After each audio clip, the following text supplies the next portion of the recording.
লণ্ডনত বিশ্বৰ সবাতোকৈ ওখ আৰু চাপৰ দুই মহিলাৰ সান্নিধ্য লাভ।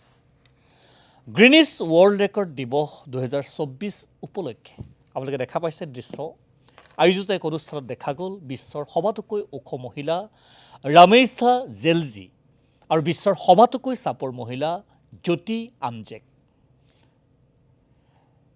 লণ্ডনৰ এখন হোটেলত অনুষ্ঠিত গ্ৰীনিছ ৱৰ্ল্ড ৰেকৰ্ড দিৱসৰ দিনটোত প্ৰথমবাৰৰ বাবে একেলগে দেখা গ'ল দুয়োকে। সবাতোকৈ চাপৰ মহিলা ভাৰতৰ জ্যোতি আমজেক লগ পাই উৎফুল্লিত হৈ পৰে তুৰ্কীৰ ৰামেইছা জেলজি। গ্ৰীনিছ ৱৰ্ল্ড ৰেকৰ্ডে সামাজিক মাধ্যম ইনষ্টাগ্ৰামৰ জৰিয়তে দুয়োৰে সান্নিধ্যৰ মুহূৰ্ত দৃশ্য পোষ্ট কৰাৰ পিছতেই সম্প্ৰতি ভাইৰেল বিশেষ ভিডিঅ'ত আপোনালোকে চাওক বিশ্বৰ আটাইতকৈ ওখ আৰু আটাইতকৈ চাপৰ মহিলাগৰাকী সান্নিধ্য লাভৰ এই বিশেষ দৃশ্যাংশ।